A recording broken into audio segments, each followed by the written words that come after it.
Bom, nosso grupo é formado pelo Adalto, pelo Lindomar, por mim, Lucas, e pelo Osvaldo. Nosso trabalho tem como finalidade extrair características de um elemento resistivo, de um resistor, através da imagem dele e apresentar ela de maneira rápida o suficiente para formar uma realidade aumentada. Bom, para isso, a primeira etapa que a gente fez foi formar um banco de dados. Para formar esse banco de dados, a gente foi em busca dos nossos dois maiores fontes de dados que a gente tem, a ImageNet e o Google Images. Porém, começando a trabalhar em cima dessas imagens, a gente começou a reconhecer uma grande dificuldade de detecção, dado que essas imagens são muito poluídas, elas não contêm somente o resistor da imagem, ela contém o resistor, a placa, todos os termos da imagem. Isso complica o aprendizado de máquina. Bom, o nosso detector foi um detector de Hair Cascade.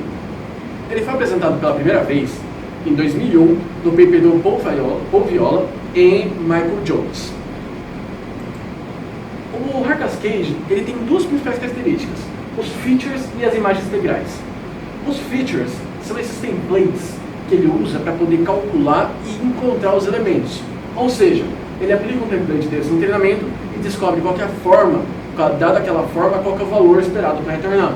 As imagens integrais é um pré-processamento executado do banco de imagens, onde ele vai pré-processar todos os pixels da imagem e vai calcular um parâmetro linear de custo, ou seja, o quanto que é o custo linear daquela imagem.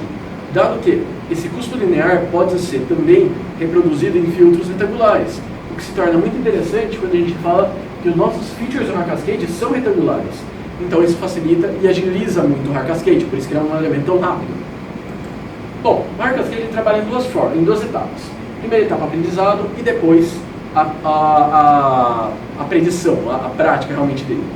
O aprendizado é realizado em dois estágios, os estágios e os layers.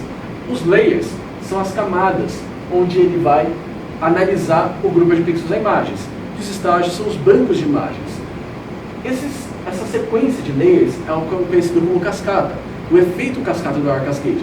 O Hair Cascade ele é um pouco diferenciado, porque ele não consegue apontar exatamente onde está o elemento dentro da imagem, e sim o contrário, ele aponta onde não está dentro da imagem.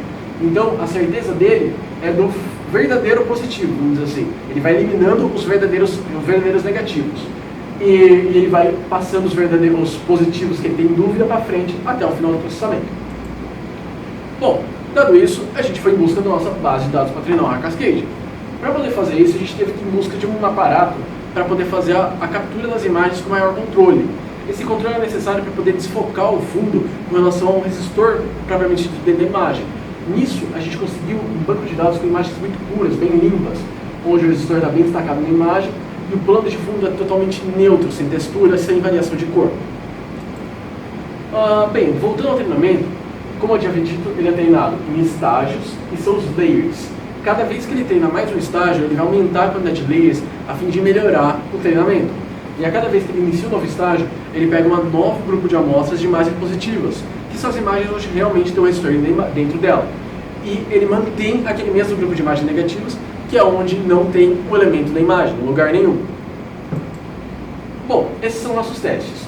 Dentro dos nossos testes, no nosso banco de dados teve mais ou menos 120 imagens, a gente conseguiu um resultado, considerando somente os verdadeiros positivos, de 70%. Por que considerando somente os verdadeiros positivos? Porque como ele não aponta aonde está o resistor e se o contrário, ele sempre gera imagens negativas, ele sempre vai gerar resultados negativos, porque isso é normal dentro do Hair Cascade. Vocês podem ver também que, independentemente da posição, dado o treinamento, ele vai conseguir reconhecer e também reconhecer com variações de fundo. Então agora eu vou falar de um problema sequencial, esse problema que o Lucas tratou, né, que é o reconhecimento do resistor numa imagem de fundo complexo através do Hair Cascade. A partir daí, do momento que você cortou esse resistor, ele vai vir para você essa imagem numa orientação arbitrária. Então, qual que foi a nossa ideia? Pegar esse resistor que está numa orientação arbitrária e trazer para uma orientação preferencial, que no nosso caso a gente tratou na vertical.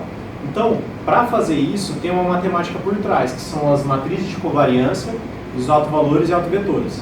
Então, para fazer toda essa orientação, você tem que utilizar esses elementos matemáticos aqui. Então, o que são isso? A matriz de covariância são elementos dessa natureza, que vão dizer em linhas gerais qual que é a relação entre os pixels em x e y. Então ela vai ter lá relação de x para x, de x para y e de y para y. Então essa matriz vai dizer isso. Se você tirar os autovalores e autovetores dessa matriz, você vai ter o que a gente chama de direção principal e direção secundária, que vai te trazer como está variando a sua imagem. A partir daí você consegue calcular o ângulo que ela está principal, né, o eixo, e aí rotacionar na orientação que você bem quiser.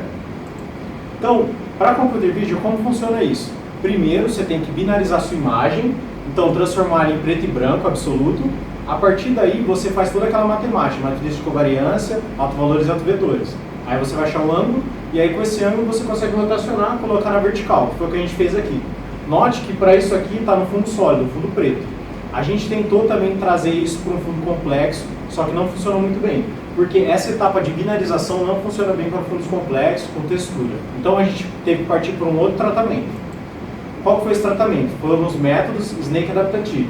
Então, o que são esses métodos? São métodos iterativos que basicamente ele vai encontrar os edges, né, as fronteiras do seu objeto. Então, você dá lá um input da imagem inicial e ele vai iterando até chegar num contorno. Então a gente salientou aqui dois métodos, né, o Active Contour e o Morphological Snakes, que a gente tentou aplicar utilizando a biblioteca do Scikit-Image, né. Então aqui é um exemplo, né, a gente pegou uma imagem real de um resistor que a gente tirou na bancada, você vê que ele não consegue cortar muito bem o resistor, né, encontrar as bordas, porque tem uma parte que está mais opaca, tem um brilho, então ele não conseguiu achar perfeitamente, logo a gente não consegue utilizar aquele método de matriz de covariância. Então, performance não deu muito certo, além de também o tempo de processamento que era alto, para a nossa aplicação não era mais interessante. Então, o que a gente teve que fazer? A gente teve que colocar uma restrição no problema. Qual que era essa restrição? Colocar o resistor na horizontal, a partir daí a gente encontra onde está esse resistor na imagem, corta uma região de interesse, e essa região de interesse a gente tira médias verticais dessa imagem. Então você vai ter lá um vetor de médias, que vai representar o seu resistor, né, nas faixas de interesse. A partir daí, a gente calculou derivadas. Então, esse gráfico aqui exemplifica muito bem o que eu estou dizendo. Então, essas são as derivadas, então cada pico local aqui vai representar uma transição de cores. Então, onde tem o pico é onde tem a maior variação de uma cor para outra, logo a gente consegue identificar as faixas dos resistores. Então, a partir desse momento que você segmentou a sua imagem, você tem que mapear um espaço de cores, ou seja, dizer o que é um vermelho no espaço de cores, o que é um verde e o que é um azul. A gente fez isso utilizando o espaço de cor do HSV, que para o nosso problema era mais interessante utilizar, e a gente conseguiu mapear esse espaço de cores. A partir daí você identifica quais são as cores, com as cores definidas você consegue calcular o valor da resistência aplicando o algoritmo em Python. Bom, como conclusão, a gente tem alguns pontos que são importantes. Primeiro, a base de dados do Cascade é um ponto muito importante, dado que a partir do momento que a gente trabalhou com uma base limpa, a gente conseguiu ter resultados do Cascade muito melhores, muito mais avançados em cima disso. Segundo, segmentação e orientação. Outro ponto muito forte. A segmentação e orientação foi onde travou a gente no nosso desenvolvimento e a gente teve que colocar certas limitações para poder evoluir o conceito do nosso aplicativo. Obviamente que esses dois pontos afetam diretamente na performance e nos avanços, dado que para você poder evoluir esse desenvolvimento, esse aplicativo, você tem que impactar diretamente nesses dois pontos. Bom, vou fazer uma pequena demonstração agora do código. Ainda está em Python. Vou pegar aqui. Vou colocar uma imagem aqui. A imagem de entrada. Ele reconheceu 4 elementos dentro dessa imagem. 3 deles são falsos, somente um é real realmente.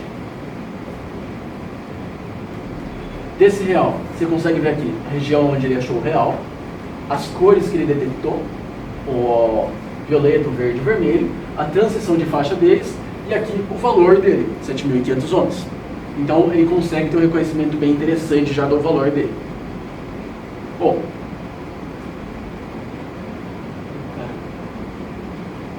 nossas referências são basicamente o paper do Viola Jones e o paper do Lenhart. O paper do Lenhart é um incremento dentro do paper do Viola, pois ele fala um pouco mais dentro das características do Cascade. Outro ponto muito importante que a gente usou também foram as bibliotecas, toda a documentação do OpenCV, que foi muito importante para a gente poder evoluir para o nosso aplicativo.